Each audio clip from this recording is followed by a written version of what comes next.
మన తండ్రి కుమార పరిశుద్ధాత్మ దేవునికి వందనాలు స్తోత్రాలు చెల్లించుకుంటూ, ప్రియమైన దేవుని బిడ్డలారా, మీరందరూ క్షేమంగా ఉన్నారని తలంచి దేవునికి వందనాలు స్తోత్రాలు చెల్లించుకుంటున్నాము. ఈ దినమందు వివాహ దినములు, పుట్టినదినములు జరుపుకుంటున్న బిడ్డలకు మా ఆశీస్సులు తెలియజేస్తున్నాము. దేవుడు మిమ్మల్ని ఈ సంవత్సరాది నుండి సంవత్సరాంతం వరకు కాపాడాలని ప్రార్థన చేస్తున్నాము. అట్టి కృపా కాపుదల మీకు దేవుడు అనుగ్రహించును గాక. ఈ దినమందు దేవుడు మనకు అనుగ్రహించిన వాక్యము లూకా సువార్త 2వ అధ్యాయము 7వ వచనం చదువుకున్నాం. తన తొలిచూలు కుమారుని కని పొత్తిగుడ్డలతో చుట్టి సత్రంలో వారికి స్థలం లేనందున ఆయనను పశువుల తొట్టిలో పరుండబెట్టెను. పశుశాలలో నీవు పవళించినావు, పరమాత్మునవు నీవు, పసిబాలుడవు కావు, పసిబాలుడవు కావు. చిరుప్రాయమందే శాస్త్రులు సరితూగలేదే బోధకులు, చిరుప్రాయమందే శాస్త్రులు సరితూగలేదే బోధకులు, స్థలమైన లేదే జన్మకు, స్థలమైన లేదే జన్మకు. తల వంచె సర్వా లోకము, తల వంచె సర్వా లోకము, పశుశాలలో నీవు పవళించినావు, పరమాత్మునవు నీవు, పసిబాలుడవు కావు, పసిబాలుడవు కావు. చిరుప్రాయమందే శాస్త్రులు సరితూగలేదే బోధకులు, చిరుప్రాయమందే శాస్త్రులు సరితూగలేదే బోధకులు, స్థలమైన లేదే జన్మకు, స్థలమైన లేదే జన్మకు. తల వంచె సర్వా లోకము, తల వంచె సర్వా లోకము, పశుశాలలో నీవు పవళించినావు, పరమాత్మునవు నీవు, పసిబాలుడవు కావు, పసిబాలుడవు కావు.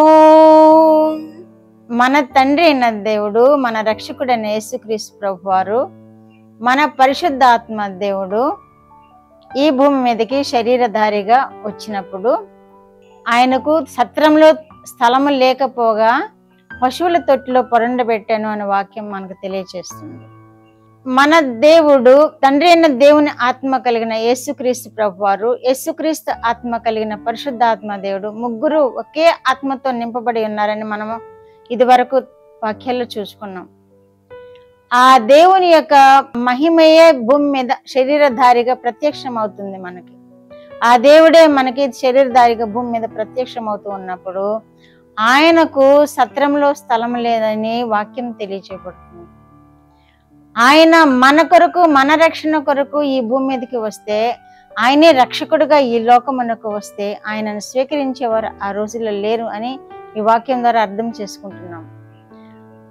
ఆయనను హత్తుకొని జీవించవలసి ఉన్నది, ఆయనను పూజించవలసి ఉన్నది, ఆరాధించవలసి ఉన్నది. కానీ ఆయన జన్మమును గుర్తించక ప్రజలు, ఆనాటి ప్రజలు, ఆనాటి ఇజ్రాయేలీలు, యూదులు ఆయన జన్మం యొక్క మహిమను గుర్తించలేక, ఆయనకు సత్రంలో స్థలం లేక ఎవరో చేర్చుకోలేదు ఆయన్ని. సత్రంలో కూడా చేర్చుకోలేదు. సత్రంలో కూడా స్థలం లేక పశువుల తొట్టులో పరుండబెట్టినట్టు వాక్యం మనం చూస్తున్నాం. కనుక అంత గొప్ప దేవుని యొక్క మహిమ మనము ఆ పశువుల తొట్టులో చూస్తున్నాం. ఆ పశువుల పాకలో, ఆ పశువుల తొట్టులో ఆ పరిశుద్ధుడు పరుండి ఉండడాన్ని మనం చూస్తున్నాం. మన హృదయాలు కూడా ఆ పశువుల పాక లాంటివే. ఎందుకంటే ఈ లోక సంబంధమైనటువంటి వ్యామోహాలతోనూ, ఈ లోక సంబంధమైనటువంటి ఆశలతోనూ, కోరికలతోనూ నిండిపోయి లోకములోనే కలిసిపోయి ఆ పశువుల పాక ఎలా ఉంటుందో, పశువుల పాక అశుభ్రంగా ఉంటుంది కదా, అలాగే మన హృదయాలు కూడా అశుభ్రంగా ఉన్న మన హృదయాల్లో ఆయన జీవించాలని ఆయన పశువుల తొట్లు పరుండి ఉన్న విధానాన్ని మనం వాక్యంలో చూస్తున్నాం. అటువంటి అశుభ్రమైనటువంటి హృదయాలను కడగడానికి, ఆ అశుభ్రమైన హృదయాల్లో ఆయన నివసించి ఆయన వల్లే పరిశుద్ధపరచడానికి ఆయన ఈ భూమి మీదకి వచ్చినట్లు మనం చూస్తున్నాము. ఆయనకి స్థలం లేదు. స్థలం లేక పశువుల పాకలో, పశువుల తొట్టులో ఆయనను పొత్తిగుడ్డలతో పరుండి పెట్టినట్లు మనం చూస్తున్నాం.